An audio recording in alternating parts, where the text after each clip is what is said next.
Some key aspects associated with the channel blade for the King Vision video laryngoscope.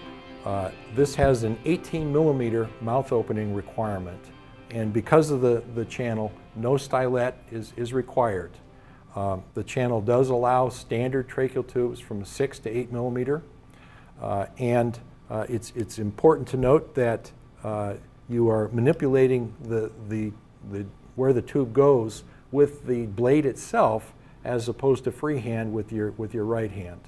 Now, some folks prefer to preload the tube into the channel with the tip right at the end here, as opposed to the end of the blade, before introducing it. Others, to avoid this getting into the field, prefer to advance the tube separately, or the channel separately, and then advance the tube into the channel and into position. Either way is acceptable. It's also important to note that within the channel, you can twist the tube to gain a little bit of lateral control, and obviously, if to get additional anterior, you can actually lift with the blade itself. In introducing the channel blade into the mouth, as we've talked about previously, it's good to follow the base of the tongue and visualize the epiglottis, and even put the tip in the vallecula, much like a Macintosh blade. As you advance the tube, you can see you can get a little fine control to advance the tube, center it so that it goes towards the vocal cords. And if you want to capture a long floppy epiglottis, again, you can get a little fine control with manipulating the tube to center it going through the vocal cords.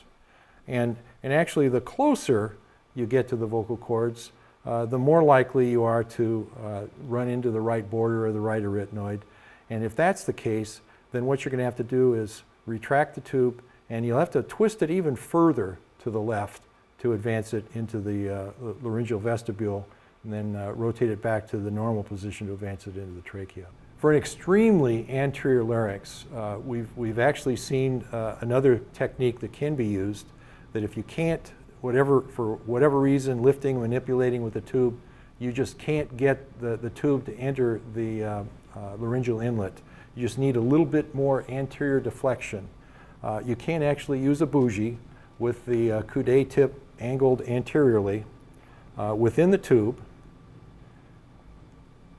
positioning the tube right under the opening to the larynx, using that angulated tip to advance the bougie through the vocal cords into the trachea, then advancing the tube, again watching it to make sure it goes in the trachea, withdrawing the bougie and removing the blade in the normal manner.